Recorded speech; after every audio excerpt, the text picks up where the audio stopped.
es la primera mentira sobre limitación, sobre lo finito. Es decir, la serpiente que en nuestra imaginaria bíblica aparece pues, como la tentadora, ¿no? Como la causante de que la humanidad esté hoy en día, pues, en vez de disfrutar, esté viviendo pues, problemas incluso en el parto, algo tan maravilloso que tiene que ser con dolor, la envidia, la competitividad, en vez de la cooperación, la competitividad que lleva a la muerte, etcétera, etcétera, pues ella define a eso que quizás es el símbolo del mal por excelencia, el mal lo define como limitación. Siempre que pensamos en conceptos limitados, estamos rozando el mal. El hombre no puede pensar en limitación. Fijaros vosotros que lo que ha hecho progresar al mundo, indiscutiblemente, es la ciencia. La ciencia ha creado progreso. Pero ¿la ciencia qué es? La ciencia que ha hecho progresar, pues una actitud sobre todo. Una actitud que no se conforma con lo que siempre hay. Si no estaríamos todavía en las cavernas. Si no estaríamos todavía, pues, iluminándonos con teas de fuego. El hombre no habría ido a la luna. Es imposible subirnos, no volaría. No habría llegado a los abismos de los océanos. Es decir, la verdadera ciencia es la ciencia que no se pone límite. Por eso nosotros nos gusta llamar a ese conjunto de leyes de Dios, a este conjunto de conocimientos que llamamos después cristianos, es decir, de Cristo, de la verdad, nos gusta llamarlo ciencia, porque nosotros creemos que ahí está la verdad, porque no le ponemos límites, no podemos limitarlo. Y eso lo sabe incluso el gimnasta que se prepara para la Olimpiada. No se puede uno limitar. Durante muchísimo tiempo el hombre ha estado limitado incluso geográficamente por conceptos que han sido avalados por las autoridades religiosas y políticas de su tiempo, que han sido avaladas por la mayoría de la gente, que incluso al que decía lo contrario se le señalaba como tonto como hereje. Y sin embargo, ese mundo que se concebía como plano, como limitado, en cuanto uno cambia el pensamiento, cambia todo. El considerar el mundo como limitado, como que en los finisterres de Europa ya ahí se acababa el mundo, había un abismo, hizo que el mundo se orientara hacia el este. Y el comercio era el comercio del Mediterráneo, era el ir a por las especies a través del Asia Menor, etcétera, etcétera. En cuanto se cambia el concepto, cambia incluso, diríamos, el concepto de la gastronomía, que sería, como digo otras veces, como sería en España la popular tortilla de patatas si no se hubiera descubierto América, es decir, si no hubiéramos cambiado el concepto de una tierra plana a una tierra esférica, etcétera, etcétera. Bien, vamos a ir, por tanto, una vez que sabemos que el origen de nuestros males es la limitación, es el sentirnos limitados, es decir, de pronto, como hace un rato en mi presentación decía Marisa, bueno, mire usted, esto es incurable, Es decir que esto es incurable, que como terapeuta, como persona que ha ejercido la medicina durante bastante tiempo, sé que esto, desde esos conceptos médicos, lo que hace es inhibir pues, diríamos, todas las defensas, el sistema de defensa que tiene el ser humano. Uno dicen que esto es incurable y no deja ya de luchar. En vez de decir eso con toda humildad, el señor que está haciendo el diagnóstico que tiene que decir, mire usted, lo que usted tiene, yo todavía no lo sé curar. Todavía no lo sé curar y voy a intentar estar atento a ver si sale una terapia nueva para que usted pueda. Y esta persona, primeramente, no le ha arriado la bandera de la esperanza, no le has deprimido su sistema inmunológico, sino que lo has dejado, pues, atento, ávido, esperanzado, es decir, lo has dejado vivo, porque cuando un hombre no tiene esperanza, pues no está vivo. Cuando un hombre no tiene esperanza, está realmente muerto. Así que este es diríamos, el trípode del pensamiento que yo, desde aquí, por lo menos lo acuso, no me gusta acusar, sino me gusta más bien salvar, pero por lo menos determino que es la causa de nuestros males. Pero no basta con negar, decir esto está mal, lo que hace falta es añadir esto está mal. Durante mucho tiempo las religiones, los grupos políticos, las naciones se han limitado para avanzar en señalar que los otros son los malos o que los otros son los equivocados. Cada vez que surge algo distinto a lo nuestro, decimos que esto es herético, que es sectario. Muchas veces no nos acordamos que los cristianos fuimos una secta judía hasta el año 120 y tanto, después del concilio de Jalnia fariseo, en el cual ya nos echaron definitivamente de la iglesia, mejor dicho, de la sinagoga. Pero durante 100 y pico de años, Pedro, incluso Pablo y demás, se consideraban pues personas que estaban viviendo la misma religión, el mismo pensamiento que podía haber tenido Moisés, que podía haber tenido Jacob. Bien, vamos por tanto ahora ahí a lo positivo. ¿Cuál es el concepto de realidad que nosotros queremos presentar como viable y como necesario para que cambiando el pensamiento podamos tener una vida con solución a todos nuestros problemas? Pues mirad, la realidad, voy a comenzar con una frase de una persona que durante años yo he sido colega, compañero de él, y es Teilhard de Chardin. Teilhard de Chardin, jesuita, místico, filósofo, pero sobre todo también antropólogo, fue el descubridor del Homo pekinensis, el eslabón perdido entre el hombre y toda la evolución. Pues él llega a decir, un hombre que está precisamente siempre barajando la ciencia, siempre en medios científicos, llega a decir esto: no somos seres humanos con experiencia espiritual, somos seres espirituales con una experiencia humana. Pero claro, eso de la espiritualidad nos parece algo etéreo, nos parece algo, bueno, que está en las nubes, y ocurre lo que ocurre. No nos damos cuenta que si somos seres espirituales nunca podemos estar cómodos en un mundo material. Es como cuando uno tiene un 42 de pie y se lo quieren introducir en un zapato del 38, del 39. Estamos incómodos. Somos seres ilimitados como seres espirituales y se nos confina a un mundo totalmente limitado. La incomodidad, por tanto, es una constante mientras que nos mantengamos en este mundo de pensamiento. Pero además, la realidad es infinita. Esto es algo que lo que quiere decir que no está limitada ni por el tiempo ni el espacio. No es tampoco material. Y eso no se dice desde una óptica o desde un ángulo religioso o espiritual, sino el primer premio Nobel de Física en 1905 fue Max Planck, y él ya decía que no existe la materia tal como nosotros la concebimos, tal como nosotros la percibimos, como algo extenso, algo impenetrable, sino que está formada realmente de ondas, de luz. Esto fue avalado, por supuesto, por su compañero Einstein y muchísimos filósofos y científicos de hoy en día, filósofos de la ciencia. La realidad es, por tanto, espiritual. Y eso viene a decirse también aquí en Ciencia y Salud con clave de las Escrituras, en lo que es para nosotros quizás la declaración más clara y más definitiva de lo que es el ser. Mary Becquerel dice: todo es mente infinita. Eso no es algo que a un gran admirador de Mary Becquerel, pues le resulte realmente algo raro.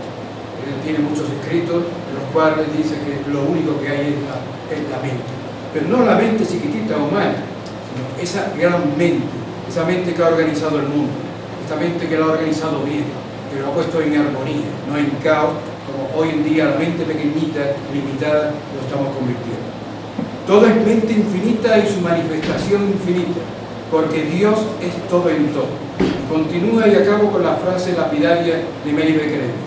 Dice: el espíritu es Dios y el hombre es su imagen y semejanza. Por lo tanto, el hombre no es material, él es espiritual. No ha sido un invento de Mary Becquerel, simplemente ella hace un silogismo filosófico basándose en lo que es la revelación, lo que es la primera página del Génesis. Y entonces dice: el espíritu es Dios y el hombre, que es su imagen y semejanza, y eso es algo que tenemos nosotros que asumir, que somos la imagen y semejanza de Dios.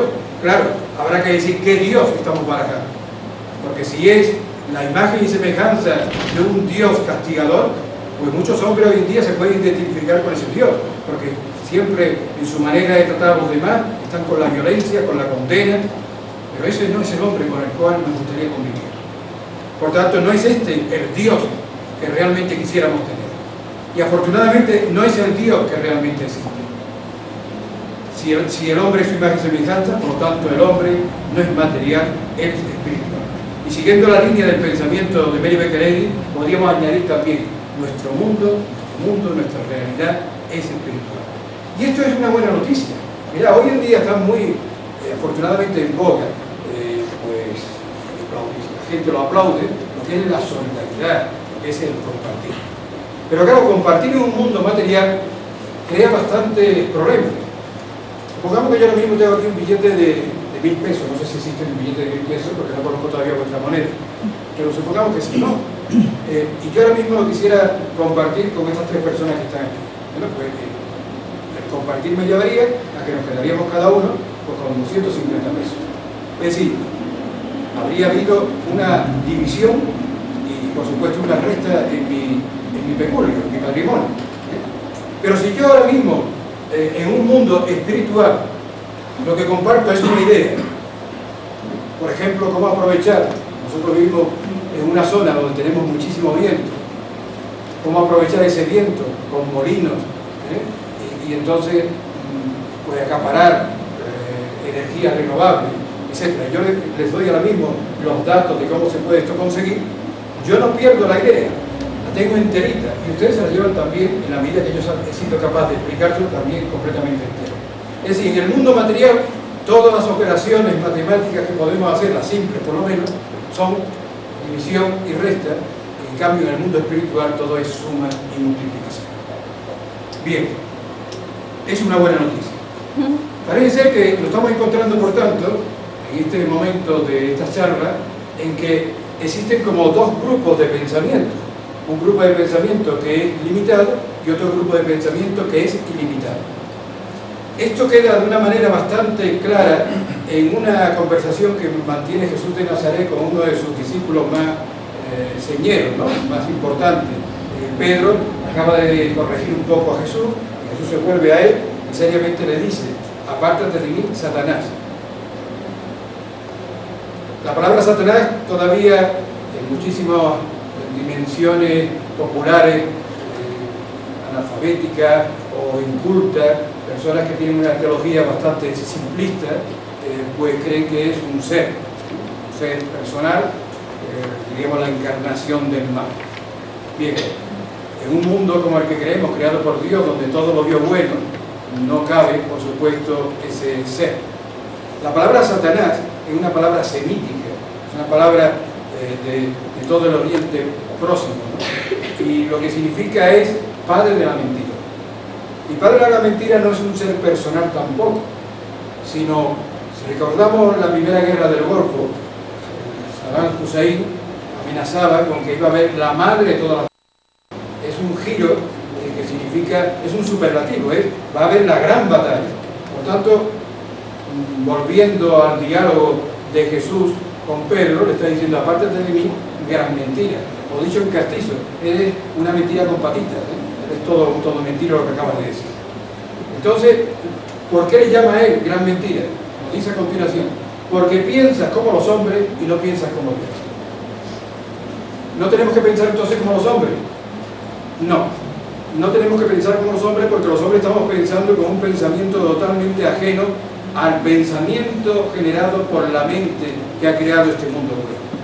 Nosotros que tenemos un pensamiento limitado, tenemos que pensar como Dios, porque somos la imagen de Dios, y por tanto, si somos la imagen de Dios, la imagen tiene que reflejar siempre lo que es el modelo. Si solamente hay una mente auténtica, la mente divina, nosotros solamente podemos tener los pensamientos de esa mente divina si queremos vivir en el mundo de esa mente, es decir, en el mundo del bien, en el mundo que Dios vio bueno, totalmente bueno. Y cuando Dios ve bueno, no ve bueno en un domingo, sino ve bueno en la eternidad. Y por tanto, es una bondad que no tiene fecha de caducidad. Dios no es un chapuza que hace algo realmente que se puede estropear a los 3 o a los 4 días. Bueno, para explicar un poco este pensamiento que llama Jesús pensamiento de Dios, que es el pensamiento que tenemos que tener para no ser mentirosos, Por tanto, para no vivir en la mentira, para no vivir en el error, pues yo creo que podemos seguir el ejemplo de Jesús. Jesús lo aclara bastante bien con una parábola que quizás hemos escuchado continuamente de pequeño, cuando hemos ido a los cultos dominicales, etcétera, etcétera. Aquella parábola llamada del Hijo Pródigo. Bien, esta parábola se nos ha contado con mucho amor seguramente, pero la hemos tomado pues como se toma todo. Es decir, si ahora mismo tengo aquí una jarra pues esférica y echo agua, pues el agua tomará una forma esférica. Si es un vaso cilíndrico, tomará la forma cilíndrica. Entonces, nosotros recibimos, incluso lo que yo estoy diciendo ahora, lo recibimos según nuestra receptividad, nuestra forma de pensar. Bien, pues Jesús dice lo siguiente. Un muchacho pues le dice a su padre: Padre, dame la parte de herencia que me corresponde. Y parece que ahí es donde ya empezamos a estigmatizar, es decir, a demonizar, a condenar a este joven, porque ha pedido la herencia de su padre. No, ahí no está. Mirad, mi mujer pues tiene cuatro hermanos y su madre pues hace ya bastantes años tuvo pues una idea fabulosa, ¿no? Y es de repartir la herencia en vida. Es algo extraordinario porque ella puede seguir viviendo ayudada por todos nosotros y bueno, nosotros también podemos disfrutar de ello, y además ella gana una cosa, y es que los yernos estén pensando en cuando se mueren las suegras. O sea que es algo estupendo, eso no es malo. Por tanto, este muchacho no ha cometido ninguna falta, él simplemente ha recabado lo que cualquier padre, como mi suegra, con buen sentido, pues los hijos disfruten desde ahora lo que tenemos, porque tienen que estar aquí esperando que lo disfruten desde ahora. ¿Dónde está el problema? El problema está en que este muchacho se sale de la casa del padre. ¿Y qué es la casa? La casa, metafísicamente hablando, es la creación de Dios, es el mundo de Dios. Nosotros vivimos en nuestra conciencia. Yo suelo decir eso, que si ahora mismo alguna de estas personas pues ha dejado el grifo del agua abierto y está pensando, no estoy seguro si se habrá cerrado o no, a ver cuándo termina este señor ya de hablar y podemos llegar y cerrar, porque fíjate, se puede inundar todo. Esta persona, por mucho que esté mirándome a mí, esta persona no está aquí, está en la casa, Pues salir de la casa del Padre es salir de la conciencia del Padre, es decir, de los pensamientos del Padre. Cuando se sale de los pensamientos del Padre, que son pensamientos ilimitados, entramos en el mundo de los pensamientos limitados. Entonces es lógico que este hombre, pues por mucha fortuna que lleve, pues realmente pues se le gasta. Claro, el copista irlandés en el siglo VIII pues copia el Evangelio, le resulta tan raro que una fortuna se pueda gastar en este mundo como no sea con malas mujeres.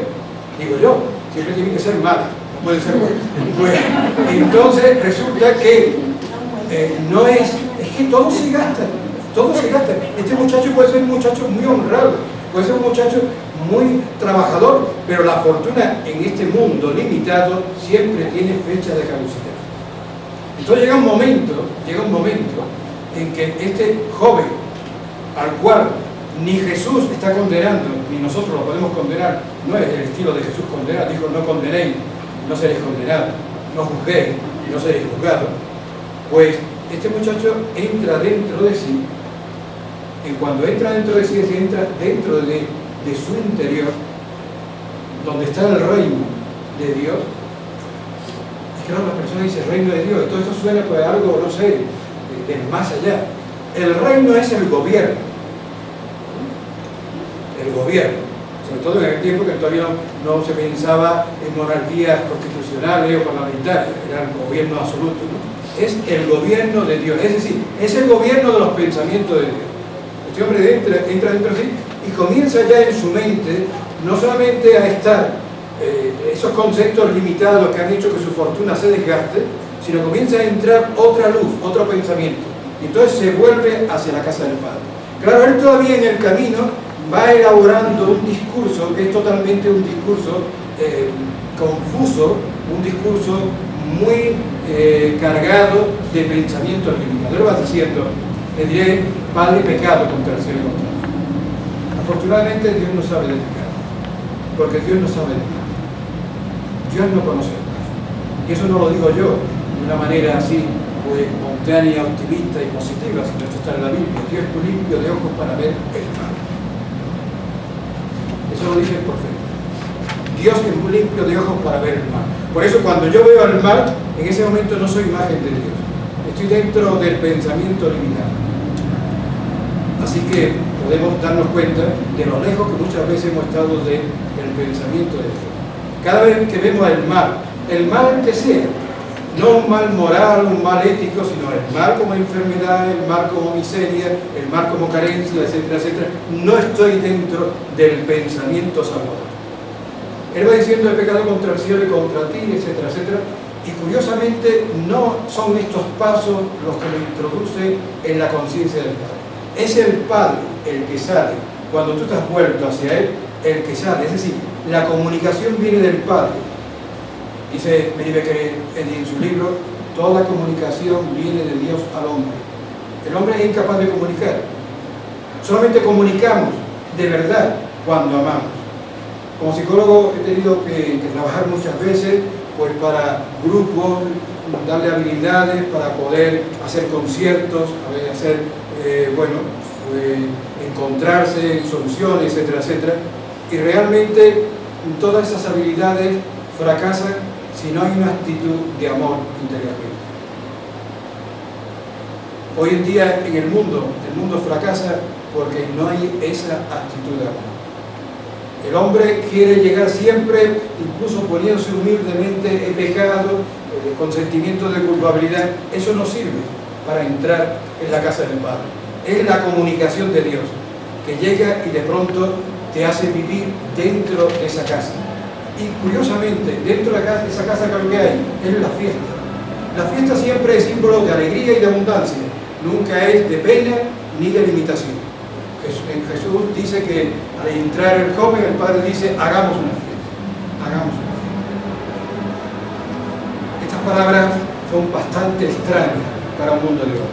Sin embargo, debían de ser palabras muy familiares, sobre todo para las personas que se llaman a sí mismos religiosas, las personas que se creen que están en el verdadero camino. El verdadero camino es el que conduce hacia el otro, y que conduce hacia el otro con los brazos abiertos, en sentido de igualdad, de saber que el otro es el reflejo de Dios también. Ese es el verdadero camino. Bueno, aquí hay una cosa muy interesante, y es que todo esto que acabo de contar es una quimera. Es una quimera porque nadie ha salido de la casa del Padre nunca. Si nadie ha salido de la conciencia del Padre nunca. Nadie está separado del Padre, porque el Padre no nos ha dejado nunca, estamos siempre abrazados de Dios. No hace falta un largo recorrido, una larga peregrinación para volver a la realidad de la fiesta. Simplemente despertarnos, porque todo esto es una hipnosis. Y hipnosis viene de sueño. Todos estamos hipnotizados por un pensamiento que se nos ha inoculado y que nos hace ver que todos son dificultades, que todos son problemas. Alguien dirá: usted está ahora queriendo quitar el miedo por lo bueno que es el miedo, porque evita muchos problemas. En esta economía en que nos encontramos, puede que sí, pero también trae muchos males. Pero en la economía verdadera cambiamos el miedo por el amor. Hay personas que dicen: lo contrario del amor es el odio. No, lo contrario del amor es el miedo. Porque cuando se siente miedo por primera vez en la vida, cuando uno se siente en soledad y en orfandad, cuando se siente uno en oscuridad. Yo la primera vez que tuve conciencia del miedo, la recuerdo perfectamente. Fue en una casa que teníamos en el campo, y mi abuela me había mandado a la cocina, y para mí el pasillo era larguísimo, seguramente tendría solamente 3 metros o 4, pero a mi estatura en aquel momento de infancia me parecía tremendo. Estaba todo oscuro y sentí miedo, porque estaba